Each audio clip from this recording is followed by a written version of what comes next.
Everyone doing? So, Strength Chat episode 31, and I have another very special guest for you. Today I'm joined by Ray Williams, 5 times IPF World Champion and the current squat, deadlift and total world record holder. How are you doing, sir? I am extremely blessed today. Good. What have you been up to recently? What's been going on? Nothing much, man. Just, business as usual, work, training, my kids, traveling, doing seminars, just business as usual. Okay, good. So before we get going into the meat of it then, how did you first start getting involved in powerlifting? How did you get involved in it? It started, as an argument between me and my brother, via Facebook about who would bench 500 first. And basically what we did was we posted our bench progress on Facebook, whenever we hit a PR, and the first one to 500 would win the bet. So I eventually won, but during the back and forth progression post, he did a powerlifting meet and came back. He told me about it, told me he loved it. I had a lot of fun, met a whole bunch of cool people. So, he told me that I should try it out as well. And I eventually did get into powerlifting because of that bet with my brother. All right, okay. Have you been doing strength training before? What did you do before getting involved in powerlifting? Did you do anything beforehand? Yes, I played high school and college football, and part of playing football, you have to lift weights, you have to train, you have to get your body ready to compete. So I'd probably say 8th grade is when I started lifting weights. Yeah. When did you sort of transition from playing American football to taking powerlifting a little bit more seriously then? Because I know for me, I used to play rugby and balancing both didn't really work so well. So I sort of transitioned from playing a little bit more rugby to doing more powerlifting. When did you make that swap, or did you just naturally gravitate towards powerlifting? There really wasn't a swap. I stopped playing football in 2008. That was my senior year, and I worked for a little while in coaching and I didn't start powerlifting in 2012. Um, I didn't even know anything about powerlifting. I Right. thought that powerlifting was something you had to have had, more of a pedigree in. It Yeah. was more, you know, just being ignorant of the sport. I thought it was something, you had to, qualify for the Olympics to go do. I had no idea what it was. So I kind of accidentally stumbled upon powerlifting, because of my brother. Yeah. But yeah, between '09 when I stopped playing ball, I kept lifting weights. I kept training. Yeah. Except I did more Olympic style lifting because, in football, you do power cleans, you do snatches, you do movements where you get in and out of your hips really, really quickly. Yeah. So I was doing more Olympic style stuff than I was powerlifting Right. prior to getting in powerlifting in 2012. Do you think doing the Olympic lifts has helped you as to become a more all-rounded powerlifter then? Has it helped with your mobility and that sort of stuff, or have you never really thought about No, no, I don't. I don't think it helped me because it? Right. I was only doing it because when I was training in between football and powerlifting, basically it was just I was using the Olympic stuff as cardio on days when I didn't run. Like I would run and wouldn't lift one day, then the next day I would do a lot of cleans, a lot of snatches, with some squats, with some bench, you know. But that was my cardio element. I tried to do something cardiovascularly every day, Yeah. and I only use Olympic style lifting as that portion or that component of my workouts on days when I didn't go outside and run. Right. Okay. So you mentioned there sort of about you didn't really know much about powerlifting. You just it started off with you and your brother. Did you, once you started training a little bit more and the weight started going up, did you ever predict the success that you would have? Because I know for me, you know, as a powerlifter myself, I watch your list and I think, wow, that is like I want to aim towards that. Did you ever predict the success you would have in powerlifting? No, I really didn't. Honestly, I thought it would just be something I would do, you know, as a novice, you know, just, you know, an average Joe Blow. And my very first powerlifting meet, I squatted 800 pounds, and people were like, whoa, that's really good. It's really good. Then I was like, okay. So my second meet, I worked a little bit harder, and I squatted 905 with just a belt, no knee sleeves, no nothing, just 905 with just a belt on. Yeah. I don't think I was wearing wrist wraps at the time. I don't think I was wearing wrist wraps at the time. May have been, but yeah, when I squatted 905 down in Mobile, Alabama, everybody was like, "Okay, you're different." And you know, I really started, you know, doing my research and kind of digging into the sport. And it turns out that at the time the world record was only 860. Right. That's a big jump then. So what was your programming like at the start then? Did you just go in and lift, or did you follow someone's programming, follow a coach from football, or what was your first type of programming like? In the beginning, I didn't have a coach. I didn't have any programming. It's kind of like you said, I was just lifting weights. Like I knew I had to have some structure of training. So everything I did was 5x5 in the beginning because that's all I knew. And, you know, it worked in the beginning when I was younger because when I started, I was 26. But as I got older in powerlifting, those 5x5 workouts just took a toll on my body. Yeah. And they just started beating me up. And I was always more on the hurt side than I was the healthy side.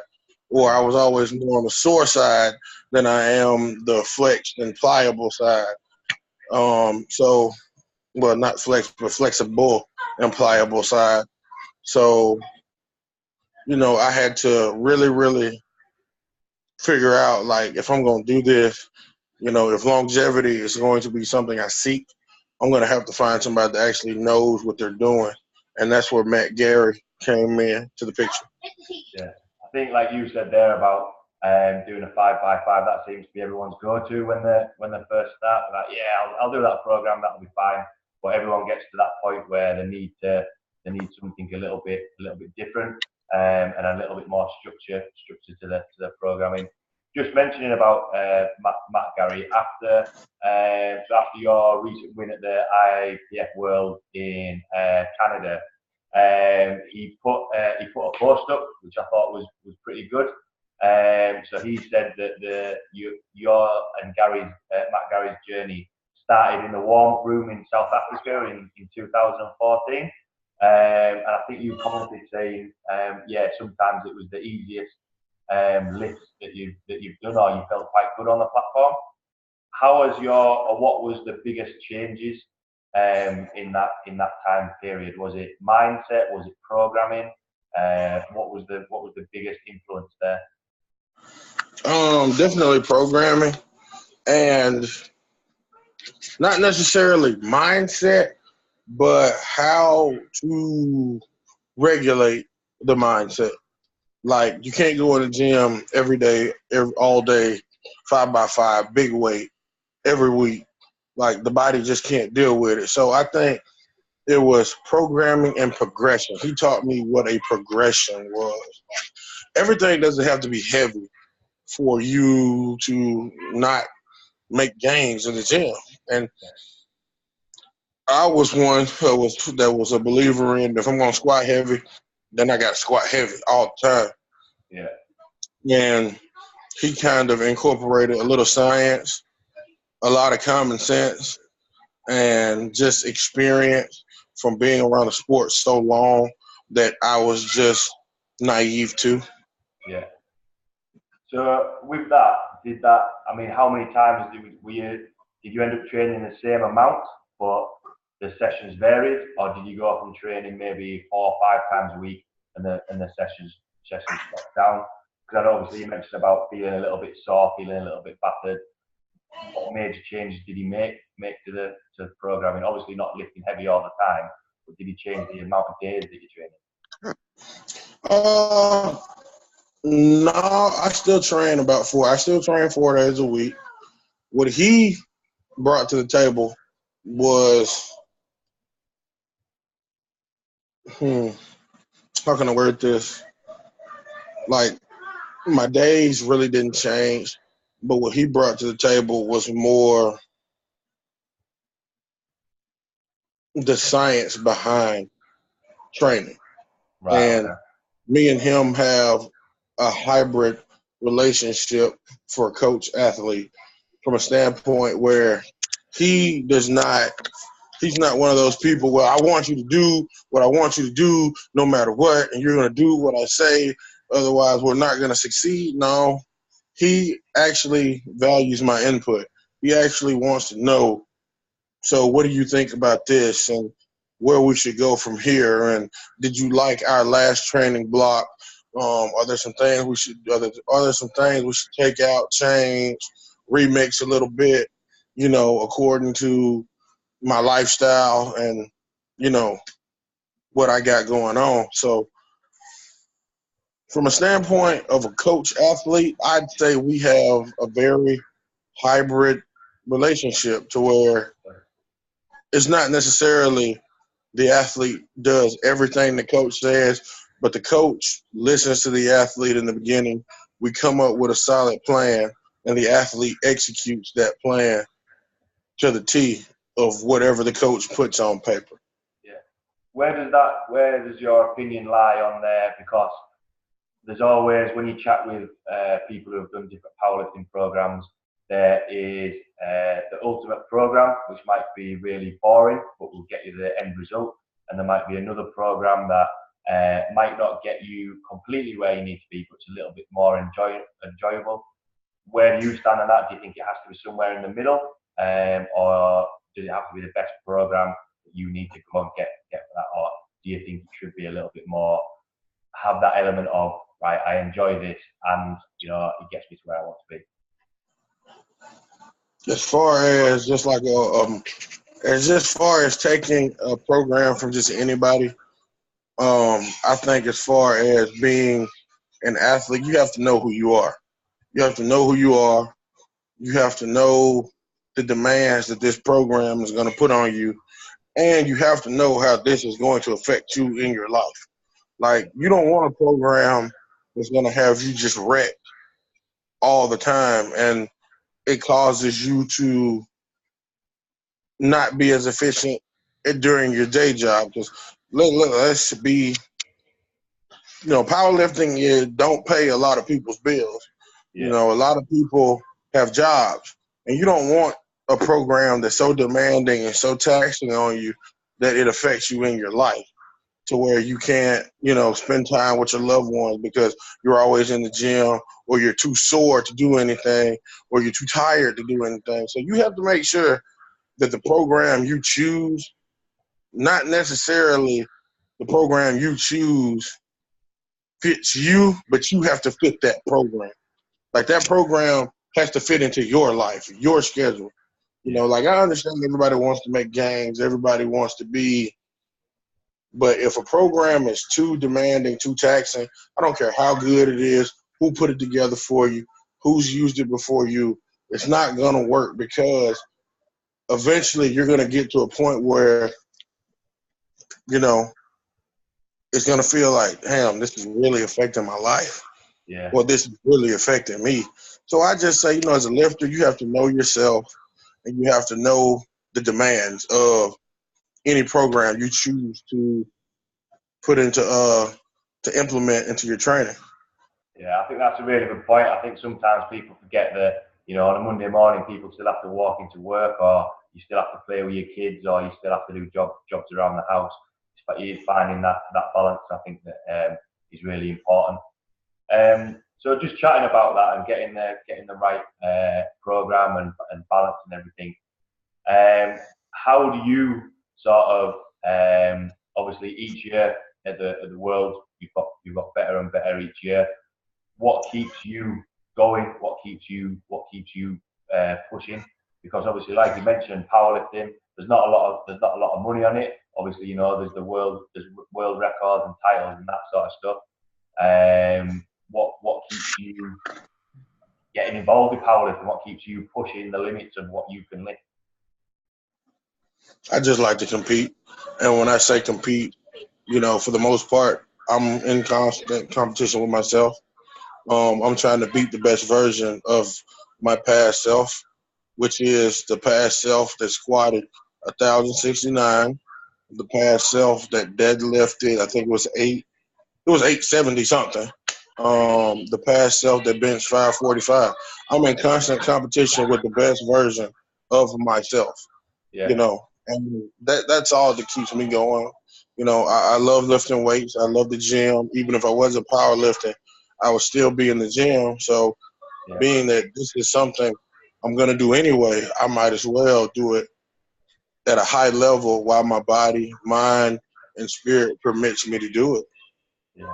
And as well, from watching your training videos when you're live on Instagram, or I watched you at the Worlds in Canada, and I've watched you compete.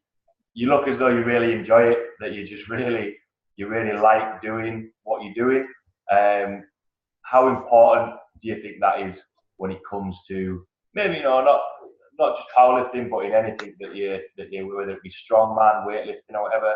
How much influence do you reckon that has on being a successful lifter and keeping you consistent? I think it's like anything you do in life. If you don't like it, it's gonna show. It's just like when you're a youngster and your mom used to force you to eat broccoli. You know, it's gonna show. Like, I'm pretty sure everybody in the room could see when you put broccoli in your mouth, he's not enjoying that. And you know, it's like when I step into the gym, I've in 2007 when I played football, my defensive coordinator came up with a motto for the defense, and that's a champion travels light. And I've been going by that motto for a very, very long time. And what it means is, yeah, it's good. Yeah, when I step into the gym, I leave all of life's problems outside the gym, and this is my time and my space to truly, really just enjoy being alive. And if you can't do that in the gym, where you can actually just go in, throw weights around, you can be the Incredible Hulk, you can be Superman, you can be Venom, you can be Thor, you can be whoever you want in that time you're in the gym. But just enjoy yourself. And that's what I do when I go to the gym. I go and I enjoy myself. Yeah, I've seen you use that quite a lot, and that type of quote really, I believe in that quite a lot. So when I played rugby, my coach used to always say, for those 80 minutes that you're playing, that's your Super Bowl final, that's your whatever it is. Go out there, enjoy it, and make the most of it. And I think, yeah, that's absolutely right. Whenever you're stepping on the platform, whenever you're training, enjoy it. And I like to think that I carry that forward in training. So yeah, I do believe when you say that, absolutely enjoy what you're doing. Yes, sir. So in terms of your training and competitions going forward, I mean, it's awesome seeing you lift. How much more is left in the tank? How much more do you reckon you can push your lifts up? What do you reckon is possible? Honestly, truthfully, I honestly don't know, because when I first started powerlifting, I told everybody I'm going to squat 900 pounds. People looked at me like I was crazy. Eventually, I squatted 900 pounds. Then I did, I'm going to do 1,000. And people were just, you're never going to squat 1,000 without wraps. That's just unheard of. And in 2016, I squatted 1,000. Um, my thing is, as long as health permits, I'm gonna push the boundaries of my body. Right now, I'm healthy. Um, people think, hey, because he's all big and he carries a lot of weight, he's really unhealthy. That is the biggest crock of crap that anybody could ever just put out there. Yeah, Being big don't mean you're unhealthy. I mean, granted, I do eat a lot, but if you eat a lot of good stuff, then you'll be okay. If you yeah, get out there, you eat a lot of garbage, a lot of crap, a lot of processed food, a lot of sugars, a lot of fats, a lot of saturated fats, and you're just putting stuff in just to call yourself getting calories, then yeah, you're gonna be pretty unhealthy. I don't do that. Like, it's one thing I know. I struggle with tendonitis. So one thing I know I can't do, I can't put a lot of sugar in my body because sugar will cause tendons in your body to be inflamed. You know what I'm saying? You have to have basic knowledge of the human body yeah, to do this and to be healthy. So, I just, I just try to take care of myself. Take yeah, care of myself, I can power lift longer. yeah. I think that's where people sort of get the wrong impression of powerlifting. Because there are big guys that powerlift, but they're fit for what they need to do. They need to be fit for powerlifting. They're not a long distance runner, not sprinters or anything like that. They're fit for powerlifting. So eating a little bit more. Obviously, the amount of energy that you're using when you're training, you need to eat well. If you're eating rubbish, that's going to have an effect on your training. And I think that's sometimes a misunderstanding when it comes to powerlifting. No doubt. So to sort of round off, then there was quite a lot of good points covered in there. A lot of things that I believe in. What tips or words of advice or wisdom for anyone watching, wanting to get involved in powerlifting, competing, all the lifters? What would be your top tips or words of advice for anyone listening? For young lifters, first thing, know who you are. Know yourself. Know, what I'm saying? Be familiar with, what makes you tick. Because like me, I'm a rah-rah guy. I like noise. I like making noise. I like getting hype before big lifts. You may not be that person. You have to know who you are before you even step into the gym, because I've actually seen people go in the gym and they're just like really, really uncomfortable around me because, I like to get hype. I try to get other people hype. Like when I do have lifting partners, sometimes that just don't work for people. Mm-hmm. So know who you are, know what you're doing it for, and have just what I'm saying. You just got to know who you are. And second, surround yourself with good knowledge, because in the sport of powerlifting, there is so much garbage out there that'll get you hurt, that'll lead you down a path that'll shorten your powerlifting career, because a lot of people swear they're experts on powerlifting and really truthfully they don't know anything. Like, you have some guys that get out here, like for example, I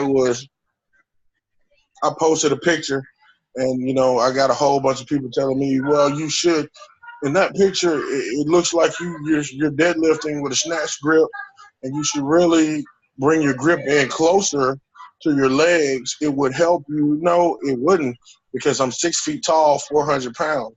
By bringing my grip in closer, that means I have to sit back further in the pull. I don't want that. I don't have super long legs. So I know where my leverage is. So by widening my grip, I don't have to sit back as far, and it allows me to push into the floor more.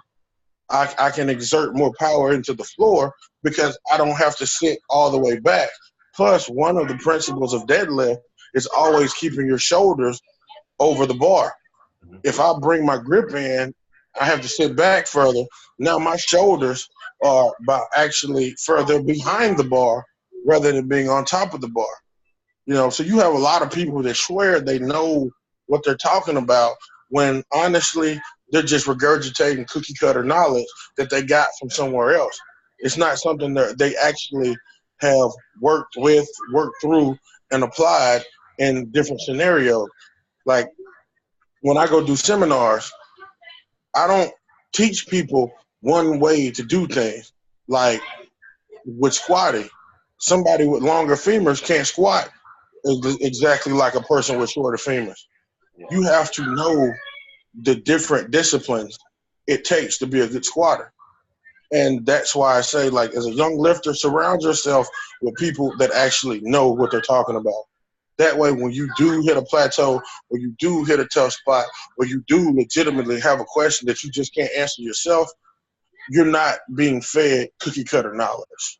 And third, have fun. Yeah. Just have fun. Yeah. For that last one, I'd say probably just watch some of your training videos once you're on the platform, because that's about as much fun as you can have on a platform. I think that was an absolute best way to end this chat. Really, it's been really good chatting with you. If anyone is looking to find any stuff that you're putting out there, any training videos, anything, where can people find you? You can find me on Instagram, Optimus Prime _334. To be honest, Facebook, Twitter, all that is shared from Instagram. So if you find me on Instagram, you'll find the original content. I'm not really on I don't get on Facebook as often as I do IG. IG is my main platform.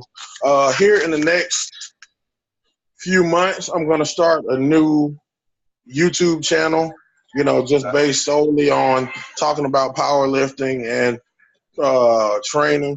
So look out for that. That'll be coming here in the next few months. Once football season is over and I get to the point where I actually have time to sit down and think about what the content is that I want to put out. Yeah, definitely. Be looking forward to that. So thanks very much again for taking the time to chat with me.